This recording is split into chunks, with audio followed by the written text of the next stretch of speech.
నమశంకరాయ. శంకరవాణి త్వరలోనే మాధవీయ శంకర విజయములను అందరికీ అందజేసే ప్రయత్నం చేస్తుంది. ఇది ఒక సిరీస్ ఆఫ్ వీడియోస్ లాగా ప్రతి వారము రెండు వీడియోలు చొప్పున అందరికీ అందజేసే ఒక ప్రయత్నం చేస్తాము. జగద్గురువులు ఆది శంకరాచార్యుల వారి యొక్క చరిత్ర గురు చరిత్రనే మనకి. దానిలో ఉండే ఎన్నో అద్భుతమైన ఘట్టాలను, లీలలను, దిగ్విజయములను అందరూ తెలుసుకుంటూ ఆ జగద్గురువులైన శంకరాచార్యుల వారు మన భారతదేశానికి, సనాతన ధర్మానికి చేసిన ఎంతో మేలుని సుస్పష్టంగా శంకర విజయములందు మనం దర్శించి వారి యొక్క కీర్తిని తెలుసుకుంటూ మనం నిత్యము జగద్గురువుల యందు భక్తి భావనలను పెంపొందించుకుంటూ ఉండే ఒక మహత్తరమైన అవకాశం ఇది. మాధవీయ శంకర విజయము ఎంత గొప్పది అంటే, సాక్షాత్తు శృంగేరి జగద్గురువుల పరంపరలో వచ్చిన విద్యారణ్యుల వారి చేత రచింపబడినది.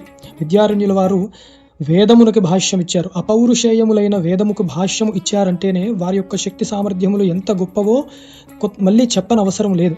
అట్లాంటి విద్యారణ్యుల వారు దయతో మన జనాలందరినీ కూడా తరింపజేయాలన్న గొప్ప సంకల్పముతో వారు ఈ శంకర దిగ్విజయములను మనకి అందించారు. గొప్ప కావ్య రూపంలో ఉంటుంది, ఎంతో మధురముగా ఉంటుంది.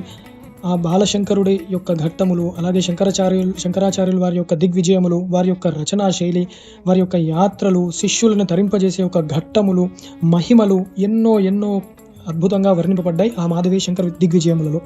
అందున శృంగేరి జగద్గురులు 33వ జగద్గురులు శ్రీ శ్రీ శ్రీ సచ్చిదానంద శివాభినవ నృసింహభారతి మహాస్వామి వారి యొక్క తపశ్శక్తితో కాలడి ఎక్కడ ఉన్నది, అగ్రహారములు ఎక్కడున్నాయో అన్నది కనుక్కుని ఆ కాలడిలోనే శంకరాచార్యుల వారు పుట్టిన యొక్క ఇల్లుని చక్కగా ఒక దేవాలయం లాగా మళ్ళీ నిర్మించి అక్కడ వేద పాఠశాలను కూడా వారు ప్రారంభించి ఉన్నారు. శాస్త్ర సభలను నడిపిస్తూ ఉన్నారు. అంత గొప్ప పరంపరకి చెందిన శృంగేరి వారు ఇచ్చిన ఈ గ్రంథమును మనందరం కూడా అభ్యాసం చేసి జగద్గురు శంకరాచార్యుల వారి యొక్క కృపా కటాక్షములకు పాత్రవుతే సర్వము ఆ గురుబలముతో సర్వము సాధించవచ్చు అని ఎంతో ధైర్యముగా మనం చెప్పుకోవచ్చు. సర్వం శ్రీ గురుచరణారవిందార్పణమస్తు. స్వస్తి.